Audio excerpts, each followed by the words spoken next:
Ever since Plato wrote about the allegory of Atlantis, humanity has been fascinated with the possibility of the discovery of a thriving underwater civilization. Fancy joining me on a trip to a few historic underwater sites? Let's see what we can find out about ancient civilizations. The first one on our list is what is being called the underwater Stonehenge. Scientists have recently discovered a mysterious pile of cairns that stretch for miles under the shimmering waters of Lake Constance at the borders of Switzerland, Germany, and Austria. Archaeologists began to explore the site back in 2015, and they haven't been able to understand yet what it was actually used for. What they do know is that there is a 12-mile line of 170 human-made stone cairns under Lake Constance. Scientists say this was most likely the result of a combined work of several villages. The cairn site was probably used for some collective purpose. The formations are huge. Some of them are several dozen feet wide. The most amazing discovery so far is that the site dates back to around 5,500 years ago. Now, what were we humans doing back then? We were living in the prime years of the so-called Stone Age. We were beginning to make artifacts from stone and use them to hunt and eat.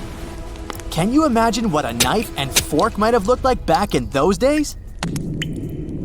It's no coincidence that scientists call this site the underwater Stonehenge, though. Both sites are believed to have been built around the same period of time. You see, Stonehenge dates back to around 3100 BCE. Both sites carry the distinct characteristic of stone monuments built in a circle. Not to mention the fact that scientists also haven't figured out why on Earth our early ancestors would feel the need to build a monument such as Stonehenge. Well, the mystery of Lake Constance hasn't been solved yet. Who were the Neolithic people from this area? And for what purpose did they go through such an amount of work and effort to build this huge stone site? Next, we're taking you on a tour of the Ryukyu Islands just off the coast of Japan. You're diving deep down to an archaeological site. But I should warn you, the waters of the Pacific Ocean are far from smooth. It doesn't take long before you see a huge structure, thanks to the sunlight shining down on the seabed. At first, it looks like Machu Picchu's ruins located across the globe in Peru. As you approach the site, you slowly figure out its forms. A pyramid-shaped structure, arches, staircases. It's something that could have easily been a palace or a castle. Could this be a sign of human activity? What you've just seen is known today as the Yonaguni Monument. It also goes by the name of Japan's Atlantis.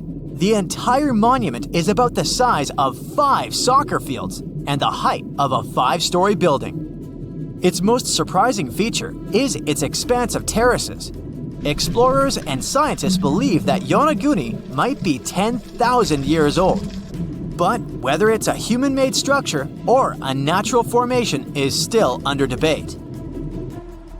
For Japan's top marine geologist, Professor Masaki Kimura, Yonaguni is the heritage of a lost civilization. Kimura has dived to the bottom of the ocean to explore the ruins over 100 times over the past 10 years. According to him, there are clear signs of human activity down there. On the monument's surface, there is a triangle-shaped concave that is a historical symbol of water fountains in the region. There's also a giant turtle carved on the eastern side of the structure. And, according to Kimura, turtles have an important cultural meaning. Several pieces of stone tools have been recovered from the site. Their estimated age is around 10,000 years. However, not all scientists support this theory. For many, Yonaguni is the result of thousands of years of erosion. The fact that the monument is composed of one massive rock leads them to believe it's not human-made. The defined edges and flat surfaces resemble a natural formation in Northern Ireland, known as the Giant's Causeway. The basalt columns look like the ruins of a palace, but they're actually the result of volcanic activity in the region. Now, you're flying to the coast of Greece, 4 hours away from Athens. More specifically, you're in the Peloponnese Peninsula. You dust off an old snorkel and head for a free dive on a bright sunny day. Sometime into the dive, you start noticing patterns on a seabed. 13 feet below the surface, outlines of familiar objects start to appear, one by one. As you continue swimming, what looks like the outline of an entire city emerges in front of your eyes. Are you wondering how water could have taken the whole city? Rocks are perfectly aligned into what appears to be the foundation of a building. This is Pavlopetri, an ancient city you've probably heard about for the first time. It was discovered by Nicholas Fleming, a British oceanographer, when he was on vacation in Greece. He had heard rumors about Pavlopetri's existence and indeed found several artifacts on the seafloor. He went back to the area a year later with the team. They found a site filled with pots, storage vessels, and tools. A kernstone, for instance, is a tool used for grinding grains and turning them into flour. Multiple amphoras indicate that this settlement dates back to the Bronze Age, 5,500 years ago, when people started living in towns. The settlement is believed to have existed for over 2,400 years.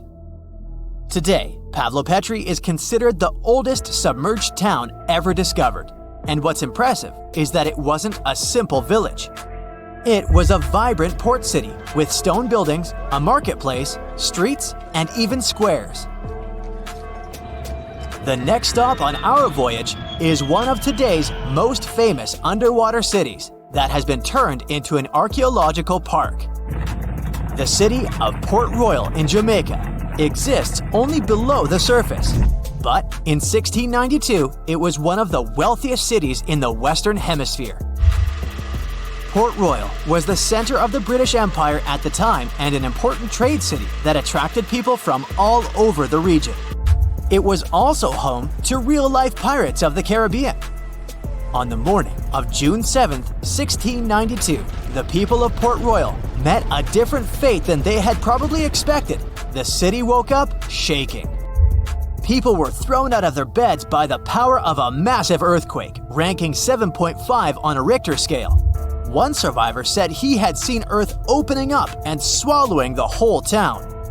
What he said could be true, as the city was mainly built on sand. The ground swallowed buildings, roads, you name it. Geysers erupted, and finally, waves as big as 10-story buildings hit the city. About 33 acres of the city disappeared under the water. Amazingly, most of its 17th century remains are still in good condition under 40 feet of water. Archaeologists have found taverns, storage rooms, kitchens, and recreational buildings used for diverse purposes. You can also see a grand lion statue, a submerged bridge, and many picturesque arches. Of course, I saved the best for last: India. Just off its coast lies another sunken marvel. A site known as the Lost City of Cambay is located in the Gulf with a similar name. It remained undiscovered until 2001, when the National Institute of Ocean Technology made a routine water assessment. With the help of sonar technology, which sends a wave sound to the bottom of the sea, they found something far beneath the surface. Images showed well-defined geometric shapes spread along a 5-mile stretch. The remains date to more than 9,500 years ago, meaning this civilization was lost at around the end of the Ice Age. Debris recovered from the site included construction material, pottery, beads, sculptures, and even bones. Scientists argue whether these artifacts are indeed from the site, but if they truly are, then the lost city of Cambay might be the oldest civilization in the world. Welcome to Rapa Nui, better known as Easter Island. It's a tiny speck in the vast Pacific Ocean, 2,200 miles away from the coast of Chile. This island is most famous for its eerie moai statues.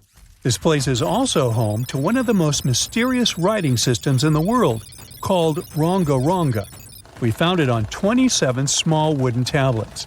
For years, historians have been arguing about the true history of these tablets, and now we might have found the truth. Humans first set foot on this island in the 12th century. For many years, it was home to the Rapa Nui people. They were pretty isolated out there in the Pacific Ocean until Europeans arrived in the 1720s. Europeans brought with them lots of troubles, leaving only a small fraction of the native population alive. Later in the 19th century, a missionary, Eugene Iro, went to the island and discovered the wooden tablets with intricate symbols carved on them. He wrote how marvelous they are, but there are hundreds of them on the island, and that they can be found in every household. But unfortunately, not all of them survive to this day. We've only got 27 of them. Some of them were heavily weathered, burned, or otherwise damaged, and now they're scattered all over the world in museums and private collections. Some of the language's artifacts were carted off to Tahiti and then to Europe by Europeans, leaving none behind on Easter Island itself. The 4 sacred tablets found their home in a congregation in Rome. They were the ones used in the recent discovery. For years, historians have been arguing whether this writing system was made up by the islanders themselves or they borrowed it from Europeans. To find the truth, they decided to use a technique called radiocarbon dating. All organic materials, like wood, charcoal, and so on, contain a tiny amount of a radioactive form of carbon called carbon-14. When life comes to an end, things stop taking in carbon-14, and the amount they had starts to decay over time. By measuring how much carbon-14 is left in a sample, we can assume how old this sample is. This is how we learn the age of many fossils and artifacts. So, they looked at the age of some Ronga tablets. 3 of them were crafted from trees grown in the 18th or 19th century, which aligns with the arrival of Europeans. However, one of them is older than the Europeans' first visit to the island.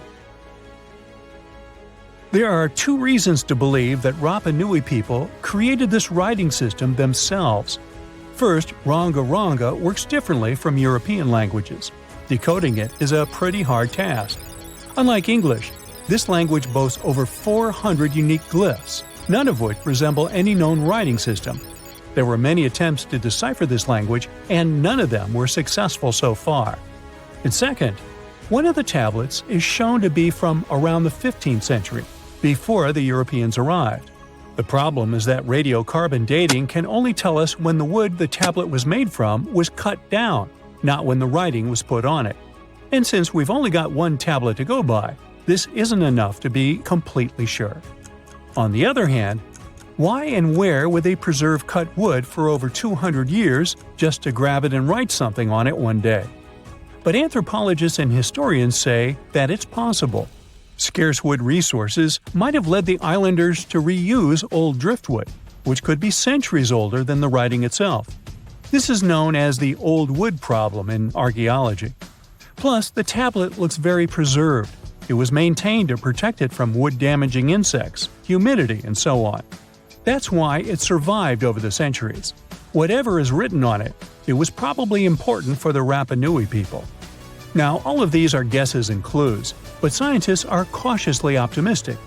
They believe that Ronga could be one of the rare instances of independent writing invention, like those of the Sumerians or the Egyptians. But we need more evidence. In the Rapa Nui language, rogo means to recite or to declaim. Not everyone could write, only a select few. Probably only the elite of Easter Island, mostly men, knew and could read this written language. After colonization, none of them survived. So now we have to rack our brains trying to figure out what's written here. First, scholars can't agree on what type of script it is. We aren't even sure that this was their language. But even if it was, we don't know whether it's a primitive form of writing or a fully developed system. In the 1990s, a linguist, Stephen Roger Fisher, believed he might have cracked the code of Ronga structure. His idea was that these tablets conveyed cosmogonies. Cosmogonies are stories or narratives that explain how the universe was created and how natural phenomena came to be. They often come from ancient traditions and cultures, like those found in East Polynesia. The tablets could have talked about things like how the world began, where everything came from, and how different aspects of nature, like the stars or the mountains, were formed. This would also explain why only the wise elite could write. Fisher thought that Ranga is a mix of logographic and semasiographic systems, which means that some symbols represent spoken words, while others represent ideas or concepts. But deciphering them would be very hard because it requires extensive memory and knowing context, because the symbols are more like hints than complete expressions. However, other language experts disagreed with his ideas, saying there were problems with how he put together his theory. Unfortunately, Fisher couldn't prove this hypothesis. Maybe these are just drawings. If we look at the tablets, there are some things that look recognizable: people, animals, plants, and geometric shapes. There are some birds. One of them looks like a frigate bird, which Rapa Nui people associate with the deity Maki Maki. There are also fish, centipedes, and so on, or at least these glyphs look like them. Could it be just art or a form of decoration? Maybe, but there are some problems. The glyphs show a high degree of complexity and structure. They also keep the same style. For example, there are several symbols that show something human-like with a raised hand. The only difference is different heads. As if it wasn't complicated enough, this unique writing style also uses a system known as reverse boustrophodon. This means that each alternate line is flipped upside down, resembling nothing seen elsewhere. We don't know why they would turn the tablet upside down after each line.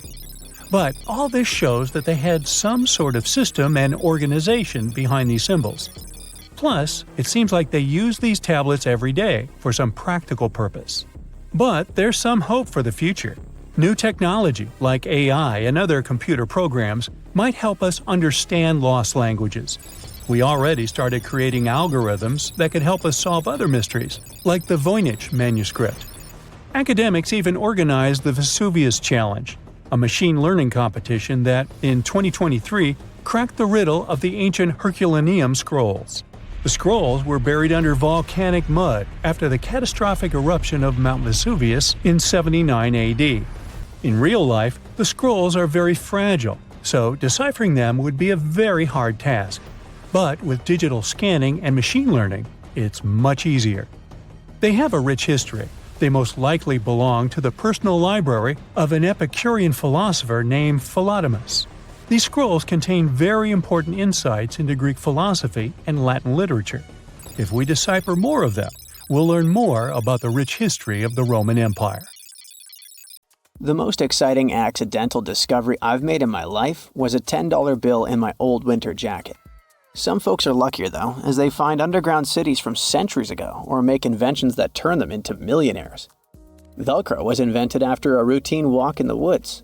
Kellogg's cornflakes were inspired by a chipped tooth, and Play-Doh saved a business empire from falling by chance. Back in 1998, electrical engineer John Williams found something that looked like an electrical plug sticking out of the ground. He started digging and noticed that it was stuck in a small rock. He found it in a rural location in North America, far from civilization, industrial complexes, airports, factories, and electronic plants.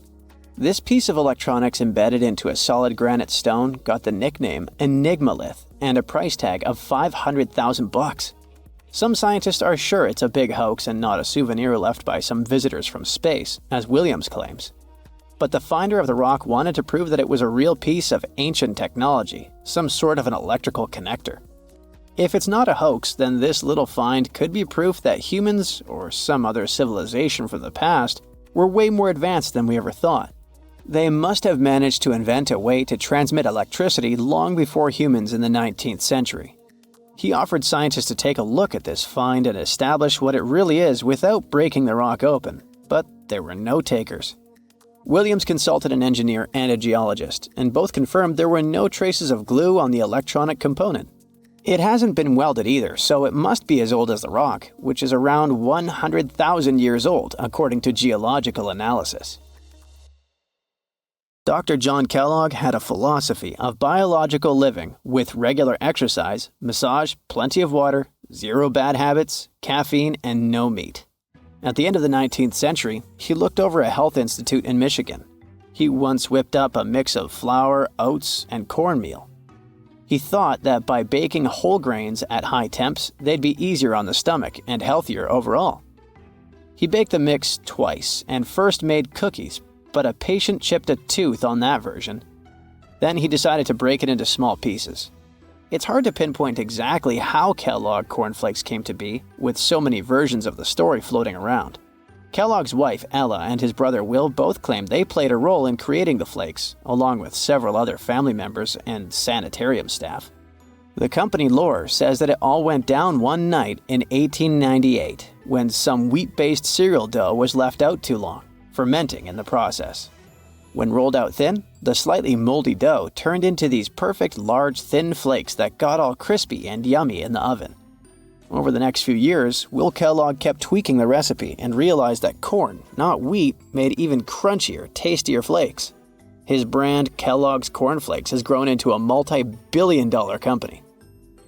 Swiss engineer George de Mestral once went for a walk with his dog and came back with a concept that would later go to space.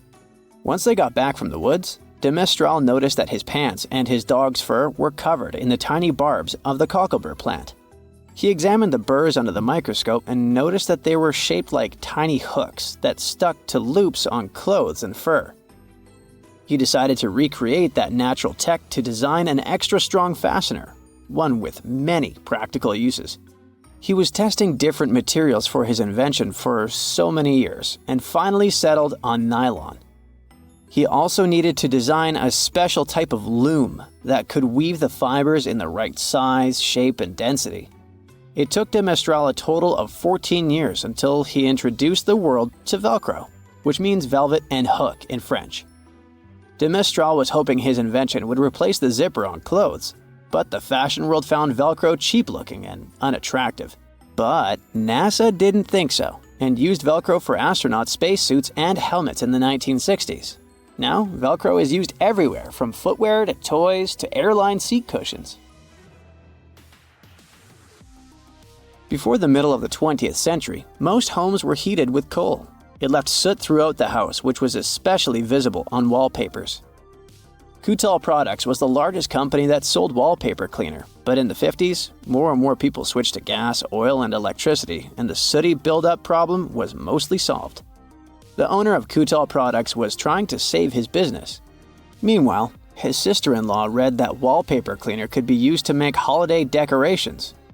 She worked as a nursery school teacher, and modeling clay was pretty hard for her students to handle, so she decided to test this material for molding into different shapes, and it works out just fine. She told her relatives about the discovery and suggested a name for it: Play-Doh. The Tikal company was about to go bankrupt, so it was a great alternative for a new business. Soon enough, Macy's and Marshall Field got interested in the new toy and started selling it. Play-Doh was originally only in one color, white, but soon expanded to red, blue, and yellow. They also made several changes to the original recipe, but the mixture is still mostly the same as when it was used to clean wallpapers. An urban legend says that if you take all the Play-Doh compound ever made and put it through their Fun Factory playset, you'll get a snake that will wrap around the planet 300 times. A man in Turkey was renovating his home when he knocked down a wall in his basement with a sledgehammer. He found a tunnel behind the wall that led to an ancient underground city. The tunnel led to more tunnels and then halls and chambers. It turned out to be a whole underground complex with 18 stories and without a single inhabitant, abandoned a long time ago. It was the city of Derinkuyu, built thousands of years ago, a home for up to 20,000 people. Whoever built it had great skill, and it's rather easy to build tunnels out of the soft rock, but cave-ins are a big risk. None of the floors at Derinkuyu have ever collapsed. The city had a complex ventilation system with over 15,000 shafts. The upper levels had the best ventilation and were used for living and sleeping quarters. The lower levels were mainly used for storage, but they also had a dungeon. In between, there were room for domestic animals, a school, a convent, and small churches. John Martin, a forestry professor, was out exploring a forest in Wisconsin one night. He was shining a UV flashlight up into the canopy to spot lichens, fungi, plants, and frogs that glow under the UV light. Then, suddenly, he heard a flying squirrel chirping at a bird feeder. pointed the flashlight at it, and saw it light up pink. The professor told his colleagues about it, and they decided to investigate further. They checked out some flying squirrel skins at museums to see if this pink glow is a common thing among them. It turns out that almost all of the flying squirrel specimens they looked at had the same pink fluorescence. Non-flying squirrels didn't glow at all. Other animals with fluorescence, like puffins and chameleons, glow blue under UV light. The only other mammals with fluorescent fur are around 20 species of opossum. They live in different ecosystems and have different diets. The only thing they have in common with flying squirrels is that they're all active at night. And regular squirrels prefer sunlight. There's enough ultraviolet light in low light conditions, and nocturnal animals need UV vision. So the pink glow might have to do with nighttime perception and navigation, especially in cold and snowy conditions. Or it could be a way for male flying squirrels to attract prospective mates. It could be a sort of mimicry. In February 1961, 3 adventurous rock lovers were searching for geodes near Olancha, California. They took one of their findings home and studied it because it looked pretty unusual. They managed to cut through the matrix and discovered something unexpected inside. Instead of the usual mineral formations, it had a cylindrical object resembling porcelain inside. There was a metal shaft at its center, and around it, a hexagonal sheath made of copper and some unidentified substance. Its discoverers were hoping they had found an example of some unknown technology from 500,000 years ago. It could be proof that there was a hyper-advanced ancient civilization like Atlantis, or that time travel was real. Maybe someone came all the way from the future and accidentally dropped the item. Or maybe some intelligent extraterrestrial beings brought it when visiting Earth.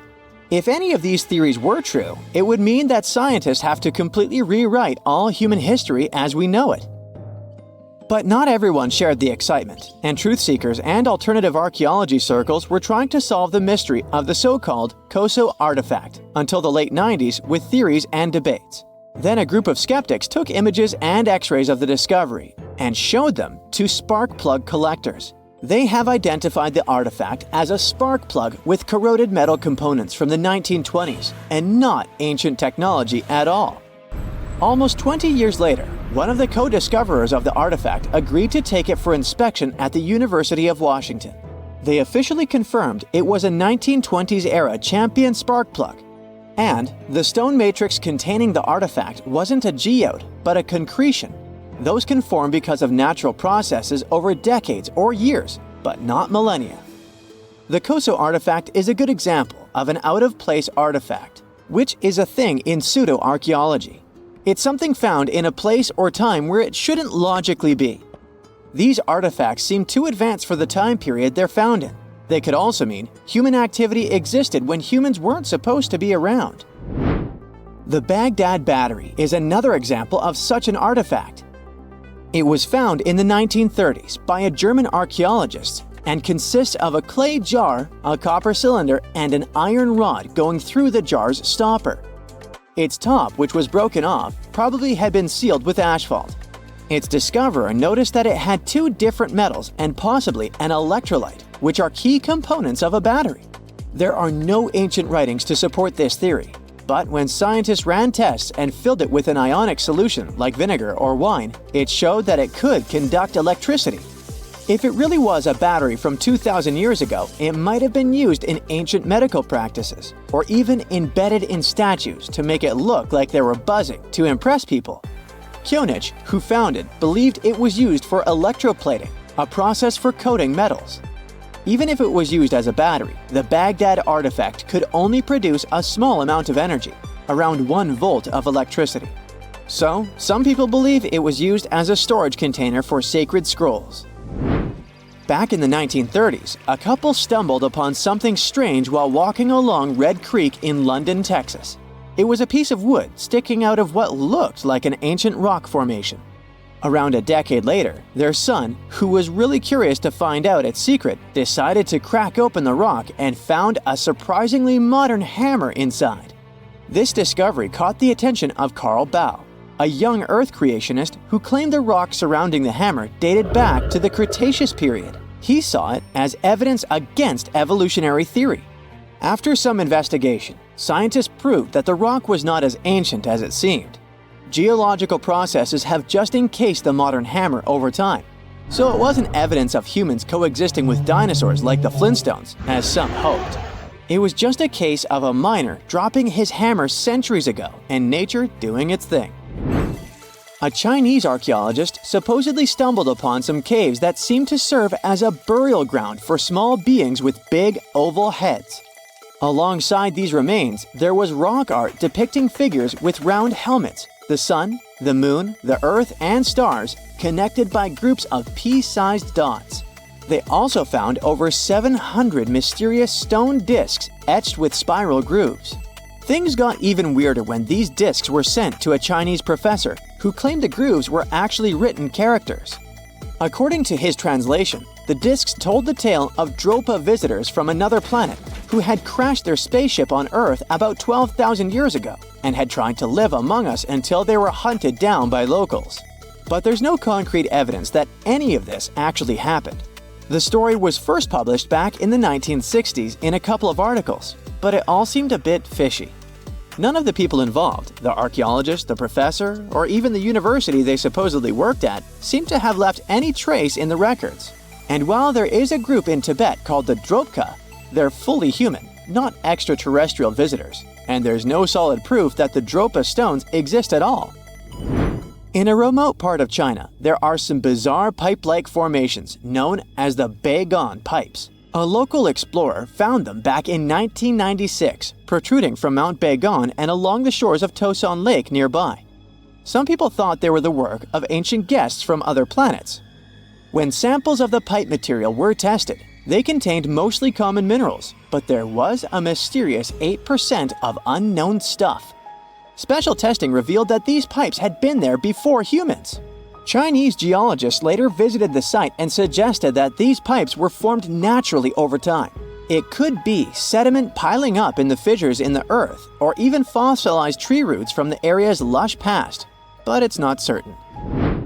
There's a mysterious terracotta head in Mexico with a hard-to-pronounce name, discovered back in the 1930s during a burial excavation. This head looked a lot like fancy Roman statues, so it wasn't clear what it was doing in Mexico. For some reason, the discoverer kept it secret for several decades. The head was found in a pyramid with 3 floors about 40 miles from Mexico City, alongside gold, copper, and pottery. Some argue that if this head really is many centuries old, it could mean the Romans or some other civilization had made it to Mesoamerica before Columbus did. There are also drift voyage theories mentioning a shipwreck after which some artifacts and survivors made it ashore. Some suggest that this figurine head was a little souvenir brought over by the Vikings. But there's no solid archaeological proof of the Vikings meeting the folks in Mesoamerica. There are some artifacts floating around, but none of them have been stamped as undeniable evidence of pre-Columbian contact, so the mystery of how this head ended up where it did remains unsolved. While digging a trench along a river in Romania, workers found a wedge, which is now famous as the aluminum wedge of Ajud, or the object of Ajud. Right next to it, there were some mastodon bones. Those distant relatives of elephants lived 11,000 years ago, so the wedge is probably of the same age. The cool part is that it's made of aluminum, a metal not even discovered until the 1800s. This material requires serious heat to produce. The wedge is also covered in a thick layer of oxide that's been sitting there for hundreds of years. Some folks believe this wedge must have crash-landed here on a spacecraft from some other planet. Some scientists think it's all a hoax, and others suppose it might be a human-made object with an unknown purpose. Surprise! There's more than 7 continents on our planet. Argoland, a hidden continent, may help us understand how our planet will look in the future. To find out how it hid from us and what secrets it holds, well, you'll just have to keep watching. Ready for a mystery? Scientists have been looking for a piece of land that's been missing for over 100 million years. Not exactly newsworthy, since people search for information about our planet's history all the time. You'd think it was probably this minuscule island somewhere in the middle of an ocean. Well, you'd be wrong, because this continent used to be as big as the entire U.S. territory. For a long time, geologists have been wondering whether a massive chunk of contemporary Australia vanished into thin air. Some believed it was simply hiding somewhere on the ocean floor.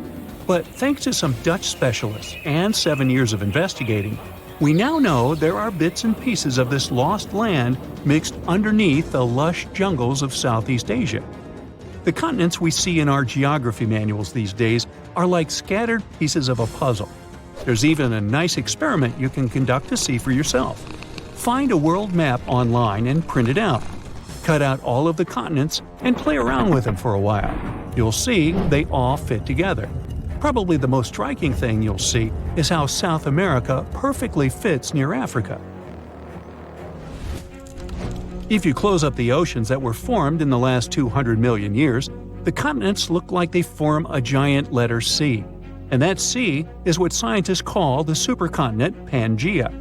It was swimming in an ocean called Panthalassa, and the inner portion of that letter C had a smaller stretch of water called the Tethys Ocean. It is in this small ocean where things get interesting.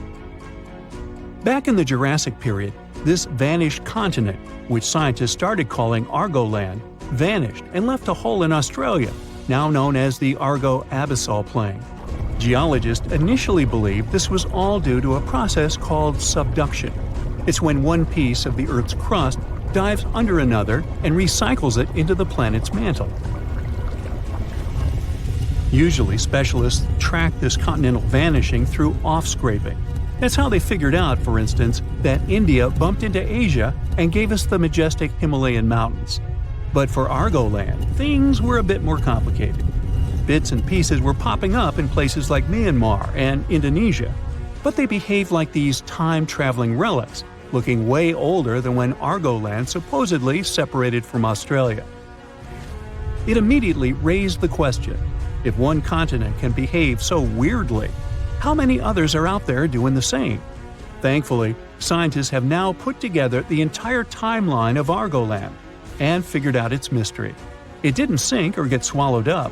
It simply transformed into an archipelago, breaking into smaller pieces, called microcontinents, and floating away from Australia.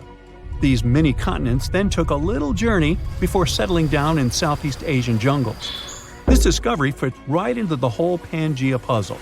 It helps us better understand how continents break up and make up, all in one discovery, revealing secrets of biodiversity and climate back from in the day.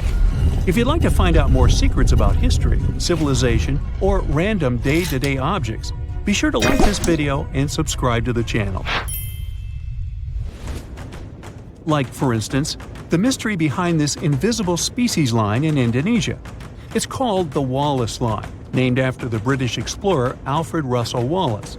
Over 150 years ago, Wallace was on a journey around the Malay archipelago, visiting thousands of islands. What he found was that animals on one side of this invisible line were considerably different from ones on the other side.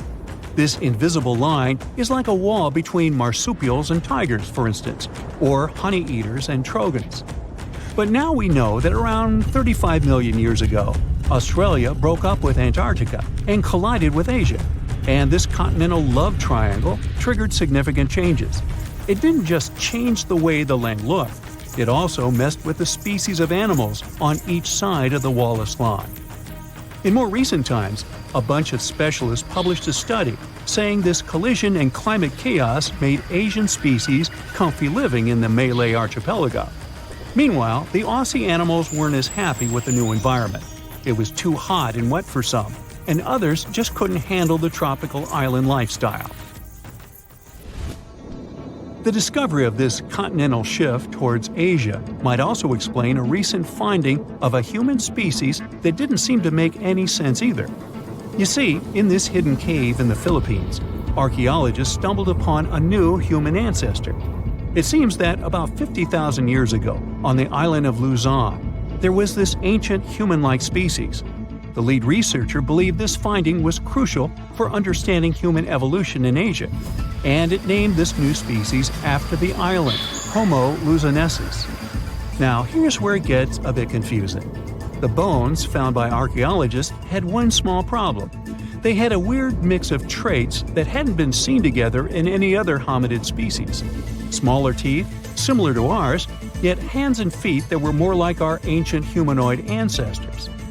It was those throwback limbs in particular that connected this human species with the long-lost southern territory. That's because they have this primitive look, like these hard-to-pronounce guys, for instance. Only these two species are separated by 2 to 3 million years of time in evolution. Many have wondered, is Homo luzonensis really a new species? Not everyone is convinced. But it may also explain why living creatures are also affected by the constant shifting of the land underneath us. Now, just because they haven't changed much during our lifetime, it doesn't mean our continents will look like this forever. They evolved from this large megacontinent, and they'll most likely end up in a similar position in the future. On that note, a geologist from a European university tried to predict the future of Earth's supercontinents.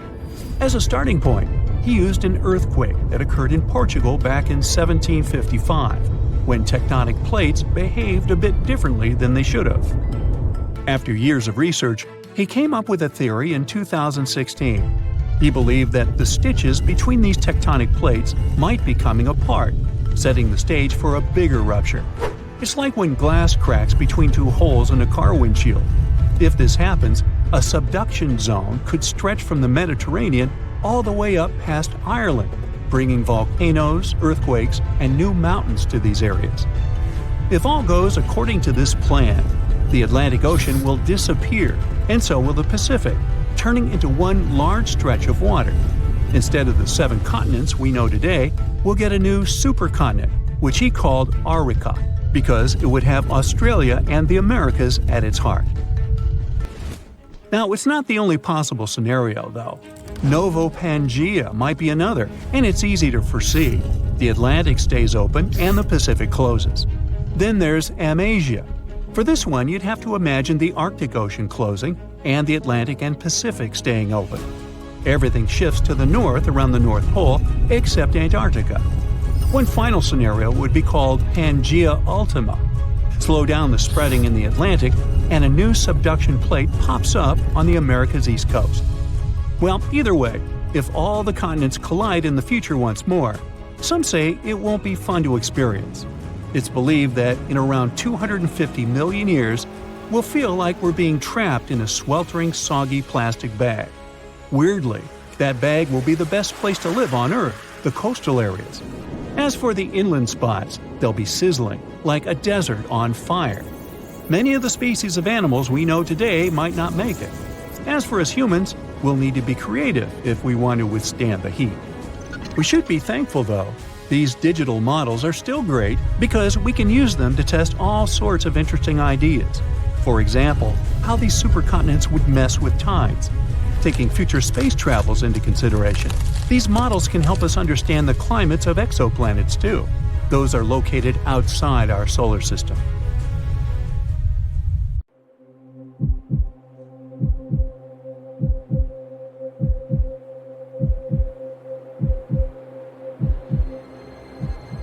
Leave it to people wandering on Google Earth to stumble upon the world's newest and weirdest places ever.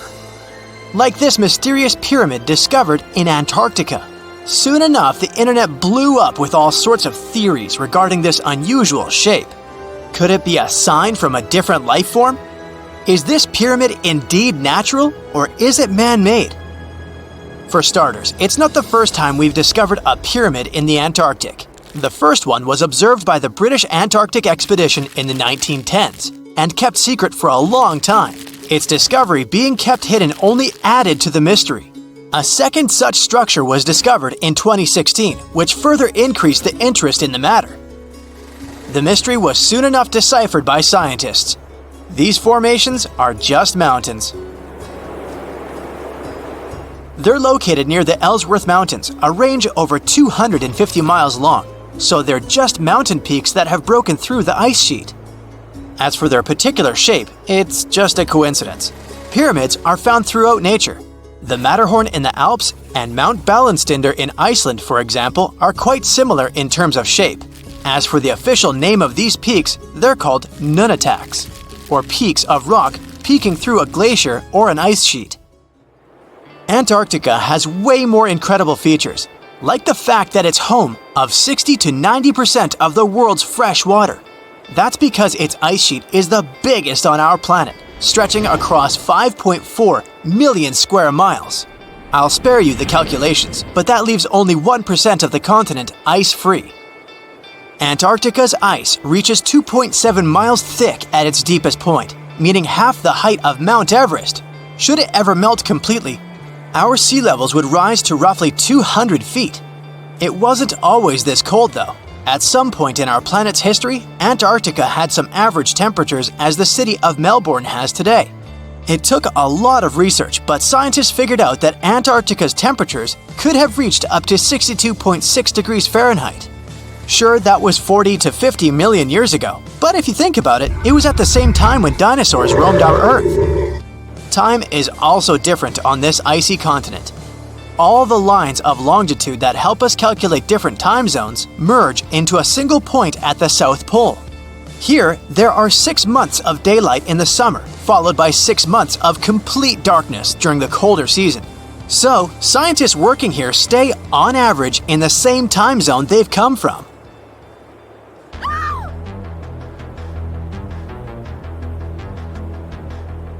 The Blood Falls aren't a chapter of a thriller movie. They are merely a series of waterfalls located in one of the driest regions of Antarctica. They emerge from an underground lake filled with a special type of bacteria. These little organisms use sulfates as fuel instead of sugars, which makes them very intriguing for scientists. The water contained in this lake is so full of iron that it basically just rusts when it meets air. So, the reddish color of the waterfall also gives it its trademark name. The megalodon was the largest predator ever known in our planet's history. In terms of its location, the megalodon lived practically in all waters on our globe, except near the poles. The reason why there were no megalodon teeth found in Antarctica is probably because the gigantic creature was adapted to only warm tropical and subtropical waters. If you plan to visit Antarctica by boat someday, just know you might not get there on a non-metallic boat. The hull of your transportation device must be made of either steel or aluminum to withstand the harsh weather conditions here. Antarctica isn't home to a lot of bugs. In fact, there is only one true species of insect that calls this place home. It's a wingless midge called Belgica antarctica. This fly is so tiny that it only reaches 0.08 to 0.23 inches long, but it's still the Antarctic's largest terrestrial animal. A lot of Antarctic fish also come with an antifreeze substance in their blood. They don't necessarily need it for protection against the cold temperature, but mostly against touching ice. These antifreezes are made up of large glycoprotein molecules. They surround any small ice crystals that may form, making sure they don't spread through the animal's tissues, which could cause a lot of damage. They also create a sort of small pillow blocking the sharp ice crystals, so they're less likely to cause any pain. It also doesn't rain a lot here on this icy continent, but one amazing meteorological quirk of Antarctica is that it's full of diamond dust. This dust is basically small ice crystals that pop out of humid air close to the Earth's surface. Think of it like an icy fog. As they flow through the air and get touched by sunlight, they begin to sparkle, making visitors here feel like they're surrounded by diamonds. It's probably the last place you'd want to go into labor, but in 1978, the first person was born here ever. Emil Marco Palma was its name, and ever since, 10 other people have been born here in Antarctica. There's a lake on this icy continent that is so full of salt, it makes it impossible for it to freeze over, even if temperatures can go as low as 5 degrees Fahrenheit. That's because pure water freezes at 32 degrees Fahrenheit. Water that has salt in it, or any other substance for that matter, will freeze, but at a way lower temperature. That lower temperature is adjustable depending on the substance itself and the amount that has been placed into the water. Antarctica was the last official continent to be discovered. It remained completely unseen until the 1820s. But it took another 20 years to confirm it was actually a continent and not just a group of icy islands. Just because it's really cold here doesn't mean you can't go on a date here. One December night, an American scientist that was posted in Antarctica logged into a dating app simply out of curiosity. He was certain no other profiles would show up, but to his surprise, he found someone soon enough. Another researcher who was stationed just 45 minutes away, by helicopter of course. They eventually got together and went on the first date in Antarctica ever recorded. Apart from ice, this continent has something else way more abundantly than any other piece of land on Earth: meteorites. If we look at the research done by scientists, meteorites have equal chances of reaching any place on our planet. However, once they go through our atmosphere, the situation is a bit more complex. That's because different climates on our planet, like the humid ones found near the jungle, have a lot of moisture and oxygen, which will corrode most meteorites. The climate in Antarctica is really dry, so the possibility of meteorites corroding is little to none. More so, it's way easier to spot these rocks on the icy white surface of this area than in any other place on Earth. If you're not scared of the cold, you'll surely freak out when you hear about the winds here. That's because Antarctica is for the most part the windiest place on Earth. Wind speeds have been reported here to reach even 200 miles per hour. Imagine discovering an ancient city without leaving the comfort of your home. In 1963, a man in the Nevşehir province of Turkey did exactly that. He was renovating his house. He knocked down a wall in his basement and found a mysterious room. He continued digging and saw a tunnel. This is how Derinkuyu underground city was found. Derinkuyu is one of the deepest multi-level underground settlements of Cappadocia and in all of Turkey. This engineering masterpiece has 8 levels. The inhabitants living on those floors had access to cellars, storage areas, chapels, a school, a study room, and other structures. All floors are connected by an extensive network of tunnels. It's believed that the underground city was built as a shelter. You can't see the construction from the outside. Its depth is approximately 279 feet. The complex was large enough to shelter about 20,000 people, plus their livestock and food supplies. There's also a 180-foot ventilation shaft. People used it both for ventilation and as a well. The well supplied water both to the villagers living on the surface and to those hiding in the underground city. Interestingly, those living on the bottom levels were able to cut off the water supply for the upper and ground levels. This kept the water safe from potential poisoning. The place was designed for protection. The tunnels could be blocked from the inside with huge round rolling stone doors. The passageways were extremely narrow. Potential invaders had to enter the tunnels one at a time. Seems like they thought of everything in the 7th century BCE. Archaeologists believed the Phrygians were the ones who first built the levels. After them, the structure was used and enhanced in Roman times. This was when the chapels were added. The golden time of Derinkuyu, however, was during the Byzantine era. But how did these people manage to create such tunnels? Well, the rock they carved them into wasn't usual. It was soft volcanic rock. It appeared due to a geological process that began millions of years ago. Volcanic eruptions covered the area in thick ash. It then solidified into this soft rock. When the natural forces of wind and water eroded softer parts, only hard elements remained. Fun fact, fairy chimneys are also made of intricately shaped volcanic soft rock, but they formed naturally without any human intervention. I'm still in Turkey, but this time, my destination is Çanakkale, where a myth came to life. For 3,000 years, people believed that Homer's Iliad was fiction and that Troy never existed. In 1863, everything changed. Expatriate Frank Calvert discovered ancient ruins in western Turkey. He was convinced they belonged to the ancient city of Troy. Heinrich Schliemann examined this area in 1868. That's when Troy saw sunlight again after all those centuries. Troy has complex layers. Over the years, 9 ancient cities were built on top of one another. Historians say that the area was strategically located between Europe and Asia, so it became a prosperous trade and cultural center. This strategic position made Troy attractive throughout history. After the Trojan conflict, the city was abandoned between the years 1100 to 700 BCE. Then Greek settlers rediscovered the area, and Alexander the Great ruled there. The Romans then invaded the city. Speaking of this event, the first thing you would see when visiting the site is a replica of the wooden Trojan horse from a movie shot in 2004. The next stop is Lothal. In the 1950s, Lothal and several other Harappan sites were discovered in India. These new provinces extended the boundaries of the Indus Valley civilization. Lothal was an important part of the Harappan civilization. It had vast cotton and rice fields. Plus, it had a bead-making factory. Beads were made from semi-precious stones, like agate. Many of these beads were later found in Mesopotamia, which serves as evidence that Lothal was a thriving trading port. Archaeologists believe that the city was part of an ancient trade route. Traces of agriculture? Check. Traces of trade? Check. What else?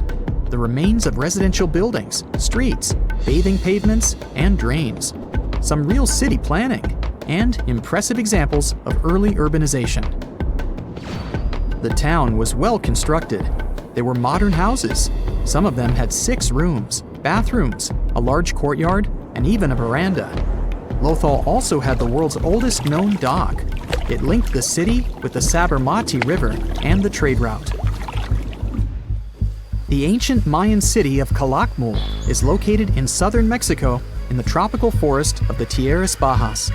From 500 CE to 800 CE, Calakmul was home to over 50,000 people.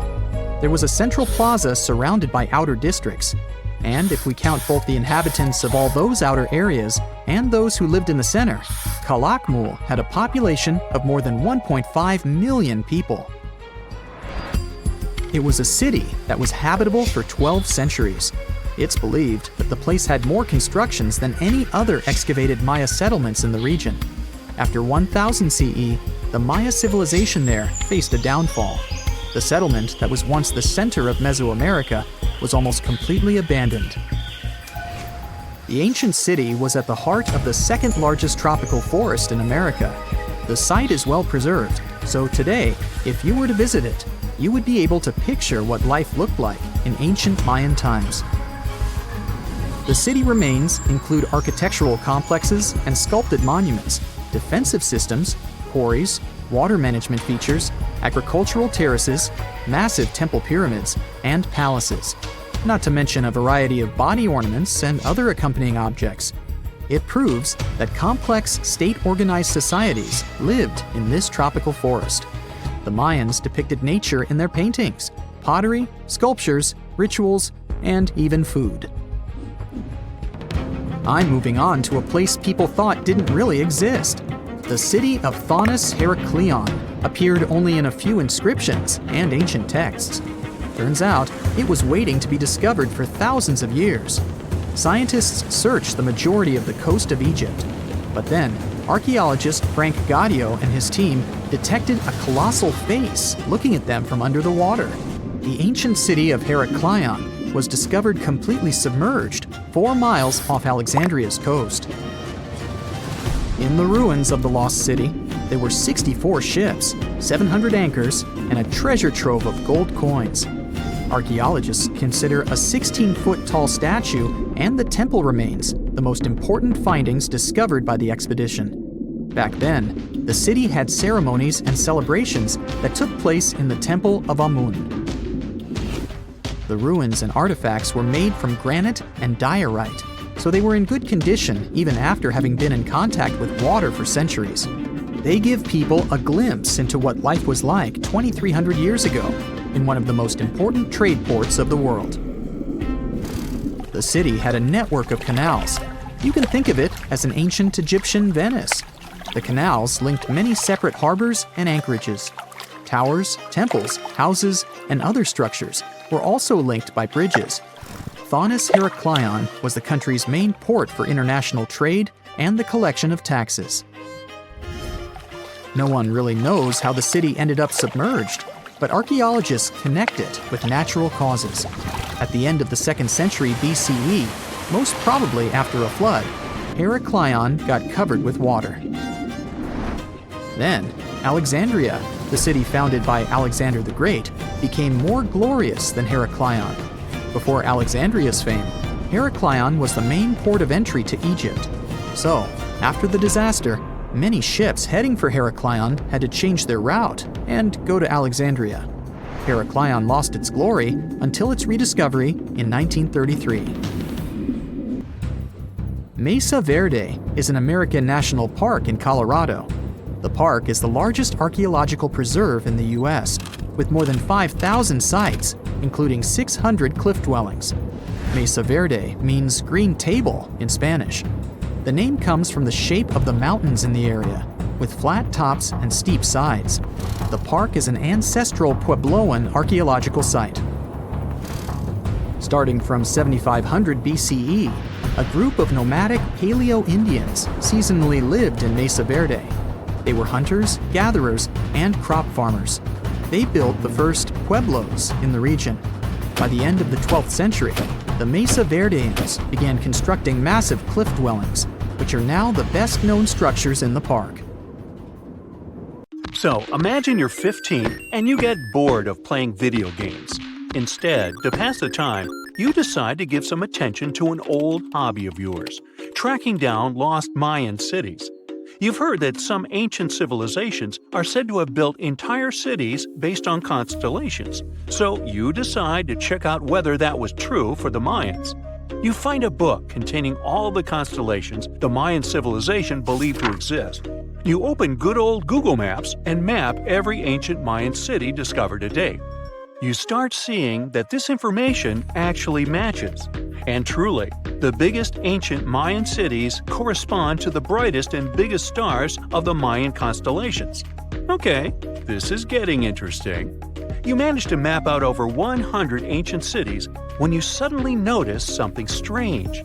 There's an area in the Yucatan Peninsula in Mexico where archaeologists have unearthed 2 Mayan cities. But on the constellation map, there are 3 stars. Could this mean there is a long-lost city waiting to be discovered nearby? You might think this sounds too daydreaming, but the story is actually true. The previous account happened to a Canadian teenager named William Gaddery. The boy is known as a science genius and had even won an award for the constellation theory we presented just now. When he noticed that a 3rd city was missing from the 23rd constellation he was examining, he began to scour the internet for satellite pictures that could help him solve this mystery. He looked into images from NASA, JAXA, a Japan-based satellite company, and Google Earth. These images were still insufficient to answer his questions, so he reached out to a friend inside the Canadian Space Agency. His friend provided him with state-of-the-art satellite imagery that gave him the answer he was looking for. According to the images, there is a large square area right on the border of Mexico and Belize, which looks like the remains of a city. William took the images to a remote sensing expert known as Dr. Armand Larocque from the University of New Brunswick. They studied the images thoroughly and concluded that the area could be housing 30 buildings and even a large pyramid. The scientific and archaeological community went crazy with the 15-year-old's discovery. Could this really be true? Some background. Lost Mayan cities began to be unearthed in the mid-20th century. Since then, ruins from cities such as Tikal, Palenque, and Uxmal have been rediscovered. The Mayans were one of the biggest pre-Columbian civilizations living in the Americas. They began to settle in the area as early as 1500 BCE. Experts believe that, at its height, the Mayan civilization consisted of over 40 cities, with a population of millions of people. That's a crowd. And their cities were pretty interesting. Their civilization spanned over Mexico's Yucatan Peninsula, Guatemala, and Belize. They survived mainly on agriculture, so they developed a complex irrigation system in most of their cities. They built a series of ceremonial buildings, pyramids, plazas, and even courts for ball games. The Mayans were keen pyramid builders, but they also developed an advanced astronomical system.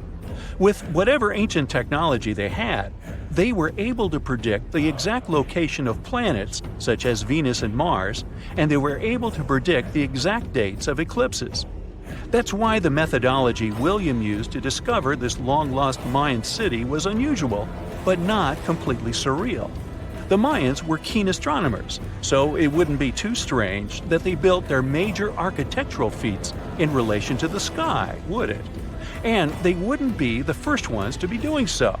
There is a famous fringe of Egyptology dedicated to studying how the Giza pyramids were built in perfect alignment with the Orion constellation, meaning that each pyramid was purposely built to align with one of the major stars of Orion's belt. According to William, he first had the idea to look at the Mayan constellations because he couldn't understand why the Mayans built their cities where they built them. Most major cities, such as Chichen Itza and Uxmal, aren't near any rivers or significant bodies of water. Instead, they're built on marginal lands and on top of mountains, which confused the 15-year-old.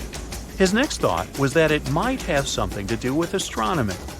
William named the new city he discovered Mouth of Fire, which is also my nickname, and he even won a merit award for his hard work. However, his theory was very much contested inside the archaeological community, and many Mayan experts worked to debunk William's findings. Some archaeologists say that constellation theories are too unscientific. Anthony Aveni, a renowned anthropologist and astronomer, referred to William's methodology as an act of creative imagination. He explained that there is no way to be sure what the Mayan constellations really were. It's all just hypothetical. Another debunking of William's findings came from Mayanist David Stewart, who said that the object identified on the satellite imagery is nothing but an old cornfield. His claim was supported by an expedition that took place near the area in 2021, when the archaeologists present reported there was nothing at all in this area. Still, a 15-year-old boy almost found a long-lost Mayan city, which is pretty exciting if you ask me. Similar techniques as those used by William are actually being used to unearth lost civilizations all over the world. According to space archaeologist Sarah Parquet, satellite imagery has been a key player in discovering ancient cities in Egypt and other places. Sarah herself spends most of her days scouring images for any sign of where there could have been cities long ago. What happens, she says, is that any time you have something buried, it's going to be covered either by vegetation, soil or sand, or some other modern construction on top of it. In order to assess whether there is something hidden under large canopies of vegetation or not, she uses infrared technology, for instance. A major recent discovery in Brazil was done in a similar way. Satellite imagery detected a network of trenches dating back to 200 to 1200 CE. These suggest settlements that could have supported around 60,000 people. But in this case, the satellite imagery did indeed correspond to what was on the ground. Researchers from the University of Florida found several mountains that were accompanied by ditches and geoglyphs. Archaeologists also found remnants of carefully designed walls, centered around plazas, much like the type of construction done by the ancient Mayans. Advances in satellite tech have also shed new light on long-discovered ancient Mayan cities, such as Tikal. Located in the heart of the Guatemalan jungle, Tikal is believed to have been the capital of the ancient Mayan Empire. At its height, it was comparable in importance to cities such as London or New York in today's world. It was composed of a series of complex monuments, many of them believed to have been the resting places of kings and chiefs. Tikal is already known to have been big, but recent discoveries show it could have been even 3 times larger than what scientists originally believed. The main discovery revolves around a fortification on the outskirts of the city, indicating how far the original city stretched. And new discoveries still take place. In 2017, researchers also unearthed new clues regarding the potential causes of the decline of the Mayan civilization. Using data from a site in Sewell, located 62 miles southwest of Tikal, scientists analyzed radiocarbon data from ceramics and archaeological excavations to extract new information about the sudden demise of this great civilization. The information shows that, instead of a sudden collapse, the Mayans most likely collapsed in waves of social instability and political crises. These events are believed to have deteriorated Mayan city centers and began causing the dispersion of the Mayan population. Well, it seems like it's a prime time to uncover ancient ruins. What do you say? Will you give it a try as well? Unlike many other ancient Egyptian burial grounds, King Tutankhamun's tomb stayed hidden and free of unwanted thieves for 3,000 years.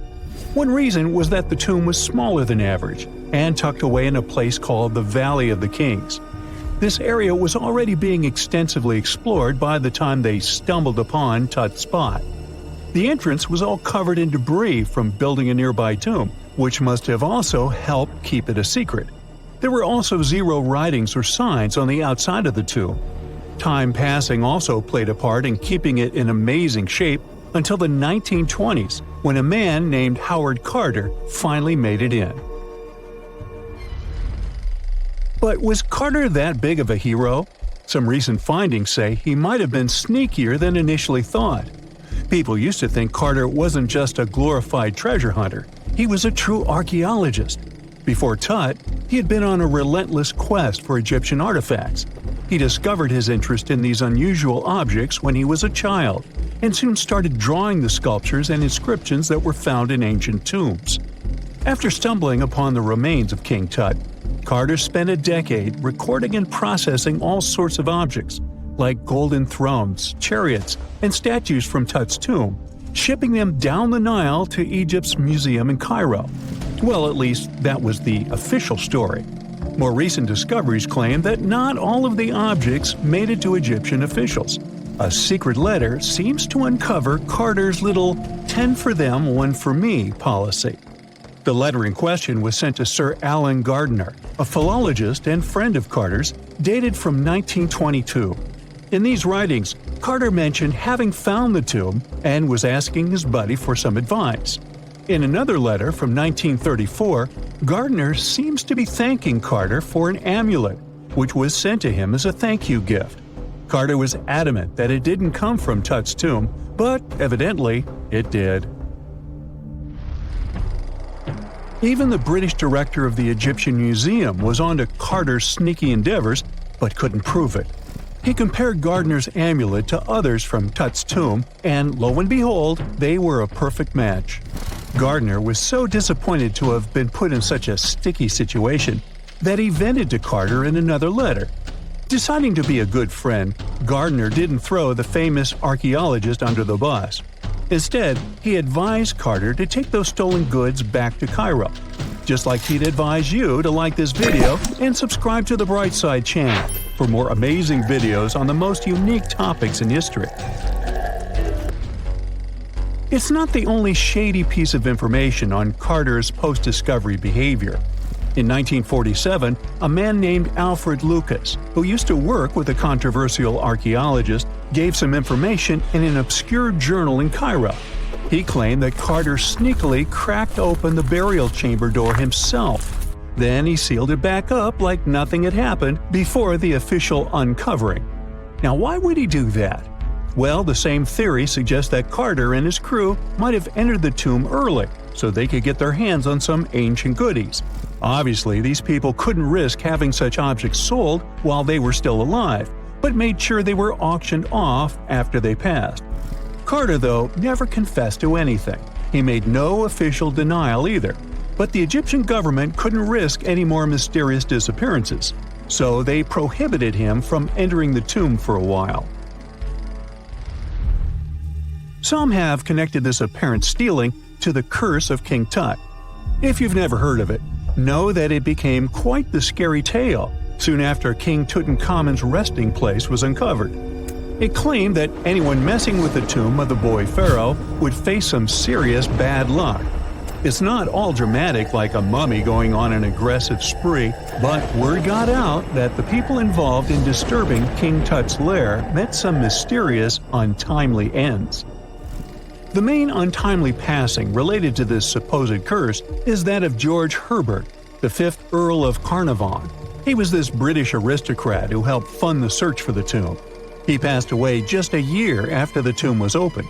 Now, people love to call it mysterious, but it turns out that Herbert was already in pretty bad shape health-wise when he got to Cairo, and he ended up getting taken down by a regular disease. Now, let's talk numbers. There were a lot of people linked to this tomb opening – security guards, archaeologists, and supporting staff. And sure, a few of them did pass not long after the tomb started receiving visitors. As much as we'd like this curse to be true for the sake of, good storytelling, statistically, if you have a bunch of people connected to opening a tomb, you'd expect some passings just by random chance. The average lifespan for those supposedly targeted by the ancient curse was more than 20 years after the spell was supposed to kick in. Herbert's daughter even lived until the 1980s, that's half a century later. And Howard Carter himself lived until 1935, a solid 16 years after the big reveal. Some have suggested that the whole curse was nothing more than a careful PR strategy. You see, when Tut's tomb was found, Howard Carter wanted to make a priority out of keeping nosy reporters away. So he might have come up with a curse hanging over anyone entering the boy king's resting place.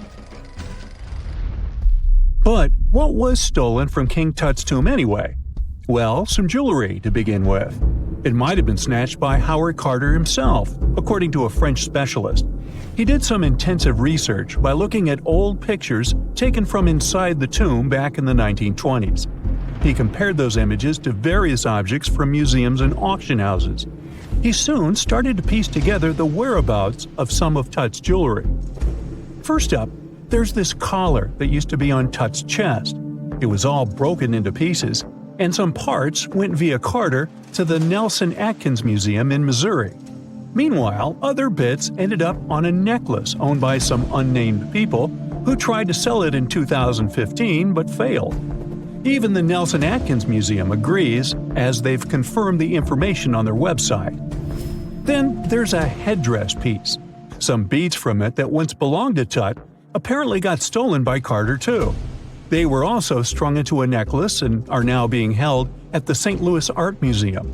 Another fancy collar made out of glazed ceramic magic spent some time at the Met, far away in New York.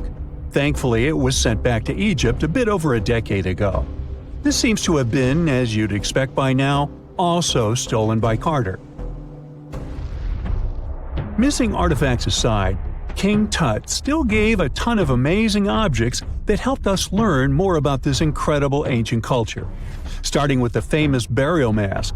It's this massive 21-inch gold art piece with semi-precious stones and glass paste. It weighs 22 pounds and showcases the boy pharaoh with a long beard and a headdress with a cobra and vulture. On the back, there's this spell from an important ancient Egyptian spiritual book that's supposed to make sure it works just as well in the afterlife. Tut was also apparently a board game enthusiast. They found 4 board games in his tomb, some made of ivory. Archaeologists also found a pair of gold sandals, though you'd imagine they were more for show than for comfort. In fact, the pharaoh probably never wore them in his lifetime. Now, speaking of fashion items, it turns out Tut was quite the fancy ruler. They even found a mannequin in his tomb that was used to pick out, adjust, and store his outfits and jewelry. The boy king seemed to have also enjoyed some music, based on the 2 trumpets historians found in his tomb. Though they were played back in 1935 in a BBC broadcast, the instruments are today considered too fragile to be maneuvered.